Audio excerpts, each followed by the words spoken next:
Good afternoon.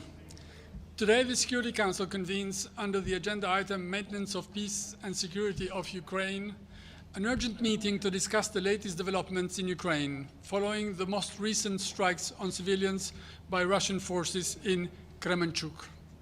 We, members of the Security Council, namely France, Ireland, Norway, United Kingdom, United States, and Albania, joined by Ukraine, reiterate our full support for the independence, sovereignty, and territorial integrity of Ukraine within its internationally recognized borders.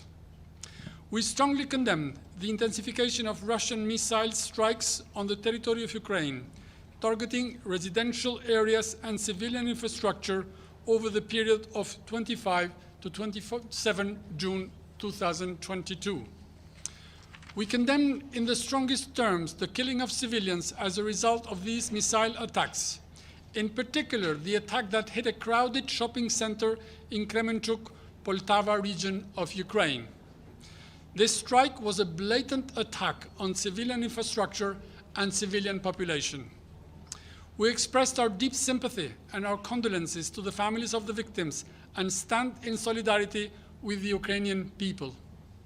We express our deep concern about the high number of civilian casualties and deteriorating humanitarian situation due to the ongoing military aggression of the Russian Federation against Ukraine. We strongly condemn all violations of international humanitarian law and reiterate our call for parties in armed conflict to strictly abide by the Geneva Convention of 1949 and Additional Protocol 132 of 1977 as applicable. We underline the need to conduct an objective, professional, and independent investigation to hold to account those who violate international humanitarian law and bring the perpetrators of war crimes to justice.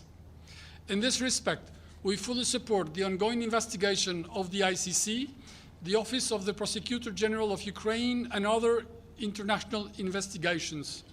We call on all states to cooperate fully with efforts to ensure accountability. We demand an immediate cessation of the hostilities by the Russian Federation against Ukraine, of all attacks against civilian and civilian infrastructure, and the full and immediate withdrawal of the Russian forces and military equipment from within Ukraine's internationally recognized borders and territorial waters.